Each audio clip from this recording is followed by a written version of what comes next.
ನಮಸ್ಕಾರ ಸ್ನೇಹಿತರೆ. ಇವತ್ತು ಒಂದು ಹೊಸ ವಿಷಯದೊಂದಿಗೆ ಬಂದಿದ್ದೀನಿ. ಏನಪ್ಪ ವಿಷಯ? ಅನ್ಎಕ್ಸ್ಪೆಕ್ಟೆಡ್ ಆಗಿ ಹಣ ಬರುವಂಥದ್ದು.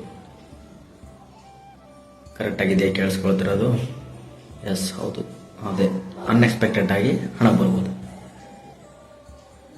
ಅನ್ಎಕ್ಸ್ಪೆಕ್ಟೆಡ್ ಆಗಿ ಇದೊಂದು ತಂತ್ರ ಮಾಡಿದ್ರೆ ಸಾಕು, ನಿಮಗೆ ಅನ್ಎಕ್ಸ್ಪೆಕ್ಟೆಡ್ ಆಗಿ ಹಣ ಬರ್ತಾ ಇರುತ್ತೆ.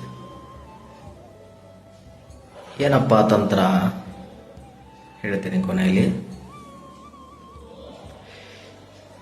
ಯಾಕೆ ಮನಿ ಬ್ಲಾಕೇಜಸ್ ಆಗಿರುತ್ತೆ? ನಮಗೆ ಹಣ ಯಾಕೆ ಬರ್ತಿರೋದಿಲ್ಲ?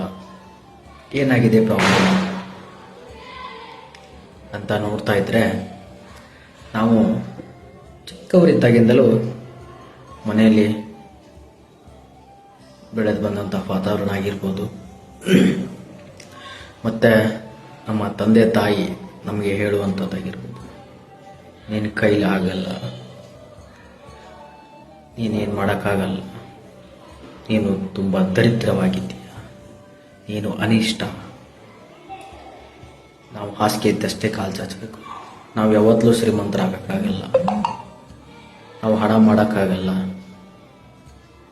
ಇದೆಲ್ಲ ನಮ್ಮ ಸಬ್ಕಾನ್ಷಿಯಸ್ ಮೈಂಡು ರಿಸೀವ್ ಮಾಡ್ಕೊಂಬಿಟ್ಟಿರುತ್ತೆ.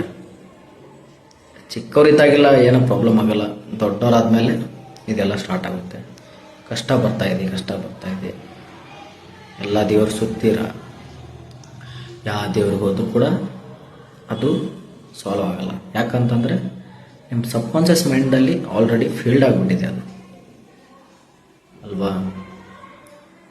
ಚಿಕ್ಕವರಿದ್ದಾಗಿಂದಲೂ ಒಂದು ವಿಷಯ ಅಂತಂದರೆ, ದೊಡ್ಡವರು ಆದಮೇಲೂ ಕೂಡ ಒಂದು ಸಮಸ್ಯೆ ಇದೆ. ಯಾರಾದರೂ ಹಣ ಮಾಡಿದವ್ರನ್ನ ನೋಡ್ತೀರಾ, ಇವನ ಯಾರ್ದಾರ್ದು ತಲೆ ಹೊಡೆದು ಹಣ ಮಾಡಿರ್ಬೋದು, ಎಷ್ಟು ಶ್ರೀಮಂತ ಆಗ್ಯಾನ ಅಂತಕ್ಕಂತಹ ಯೋಚನೆಯನ್ನು ಮಾಡ್ತೀರಾ. ಯಾರಾದ್ರು ದೊಡ್ಡ ಮನೆ ಕಟ್ಟಿದ್ರೆ ಸಾಕು, ಮನೆ ನೋಡ್ತೀರಾ, ಯಾರನ್ನಾರು ತಲೆ ಹಿಡಿದಿರ್ಬೇಕು, ಯಾರ್ದಾರು ತಲೆ ಮಾಡಿರ್ಬೇಕು, ಎಲ್ಲದರ ಬ್ಲ್ಯಾಕ್ ಮನಿ ಇರಬೇಕು, ಈ ಥರ ಯೋಚನೆ ಮಾಡ್ತೀರಾ. ಯೋಚನೆ ಮಾಡಿದಾಗ ಏನು ಮಾಡುತ್ತೆ, ನಮ್ಮ ಸಬ್ಕಾನ್ಷಿಯಸ್ ಮೈಂಡ್ ಆಟೋಮೆಟಿಕ್ಲಿ ರಿಸೀವ್ ಮಾಡ್ಕೊಳ್ಳುತ್ತೆ. ಏನಂತ?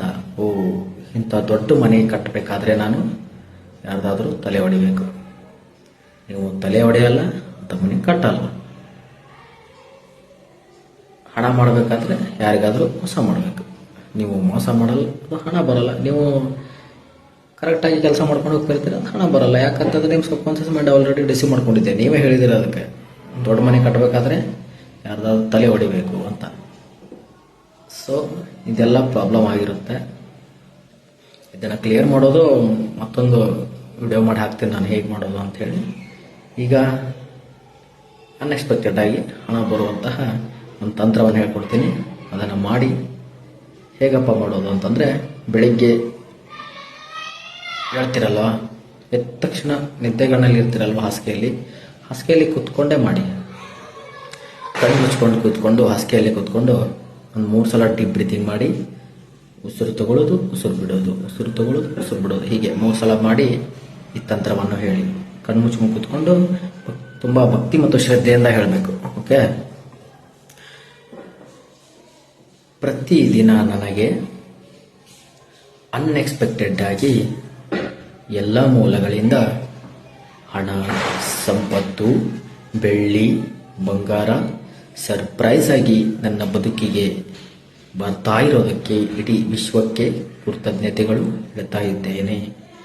ಪ್ರತಿದಿನ ನನಗೆ ಅನ್ಎಕ್ಸ್ಪೆಕ್ಟೆಡ್ ಆಗಿ ಎಲ್ಲ ಮೂಲಗಳಿಂದ ಹಣ, ಸಂಪತ್ತು, ಬೆಳ್ಳಿ, ಬಂಗಾರ ಸರ್ಪ್ರೈಸ್ ಆಗಿ ನನ್ನ ಬದುಕಿಗೆ ಬರ್ತಾ ಇರೋದಕ್ಕೆ ಇಡೀ ವಿಶ್ವಕ್ಕೆ ಕೃತಜ್ಞತೆಗಳು ಹೇಳ್ತಾ ಇದ್ದೇನೆ. ಈ ಸಲ ಇದನ್ನು 11 ಸಲ, 21 ಸಲ, 51 ಸಲ, ನಿಮಗೆ ಜಾಸ್ತಿ ಆದರೆ ಜಾಸ್ತಿ ಮಾಡಿ, 108 ಸಲ ಮಾಡಿ. ಬೆಳಗ್ಗೆ ಮತ್ತು ರಾತ್ರಿ ಮಾಡ್ತಾಯಿರಿ. ಪದೇ ಮನಸ್ಸಲ್ಲಿ ರಿಪೀಟ್ ಮಾಡ್ತಾಯಿರಿ. ರಿಪೀಟ್ ಮಾಡೋದ್ರಿಂದ ನಿಮ್ಮ ಸಬ್ಕಾನ್ಷಿಯಸ್ ಮೈಂಡ್ ಆಟೋಮೆಟಿಕ್ ರಿಸೀವ್ ಮಾಡ್ಕೊಳ್ಳುತ್ತೆ. ಎಲ್ಲಿವರೆಗೂ ರಿಸೀವ್ ಮಾಡ್ಕೊಳ್ಳಲ್ಲ ಅಲ್ಲಿವರೆಗೂ ನಿಮ್ಗೆ ಕೆಲಸ ಆಗಲ್ಲ. ಅದನ್ನು ರಿಪೀಟ್ ಮಾಡ್ತಾ ಇರಿ. ಮನಸ್ಸಲ್ಲಿ ಕೆಲಸ ಮಾಡುವಾಗ ಮಾಡ್ತಾಯಿರಿ, ಗಾಡಿ ಓಡಿಸುವಾಗ ಮಾಡಿ, ಮನಸ್ಸಲ್ಲಿ ಮಾಡಿ. ಬೆಳಗ್ಗೆ ಮತ್ತು ರಾತ್ರಿ ಮಾಡ್ತಾಯಿರಿ. ಆಟೋಮೆಟಿಕ್ ಆಗಲಿ ನಿಮಗೊಂದು ವಾರ ಮತ್ತು 15 ದಿವಸದಲ್ಲಿ ರಿಸಲ್ಟ್ ಬರೋಕ್ಕೆ ಸ್ಟಾರ್ಟ್ ಆಗುತ್ತೆ. ಎಲ್ಲಿಂದಾದರೂ ಹಣ ಬರುತ್ತೆ ನಿಮಗೆ. ಅದು ಹೇಗೆ ಬರುತ್ತೆ ಅದನ್ನು ನಂಗೆ ಪ್ರಶ್ನೆ ಮಾಡೋಕ್ಕೆ ಹೋಗಬೇಡಿ. ಬರುತ್ತೆ, ಒಟ್ಟಿನಲ್ಲಿ ಸರ್ಪ್ರೈಸ್ ಆಗಿ ಬರುತ್ತೆ. ಈ ತಂತ್ರ ನಿಮ್ಗೆ ಇಷ್ಟ ಆಗಿದೆ ಅಂತ ಅನ್ಕೊಂತೀನಿ. ನಾನು ಕೂಡ ಈ ತಂತ್ರ ಮಾಡಿದ್ದೀನಿ, ನನ್ನ ರಿಸಲ್ಟ್ ಬಂದಿದೆ. ಹಾಗಾಗಿ 4 ಜನಕ್ಕೆ ಹೆಲ್ಪ್ ಆಗಲಿ ಅಂತ ವಿಡಿಯೋ ಮಾಡಿ ಹಾಕ್ತಾ ಇದ್ದೀನಿ. ಯಾರ್ಯಾರಿಗೆ ಹಣ ಬೇಕು ಅವರೆಲ್ಲ ಮಾಡಿ, ಬೇಡದಿರೋರು ಬಿಡಿ. ಈ ವಿಡಿಯೋ ಇಷ್ಟ ಆಗಿದ್ದರೆ ನಿಮ್ಮ ಸ್ನೇಹಿತರಿಗೂ ನಿಮ್ಮ ಸಂಬಂಧಿಕರಿಗೂ ಕೂಡ ಶೇರ್ ಮಾಡಿ, ಕಾಮೆಂಟ್ ಮಾಡಿ, ಲೈಕ್ ಮಾಡಿ, ಶೇರ್ ಮಾಡಿ. ಧನ್ಯವಾದಗಳು.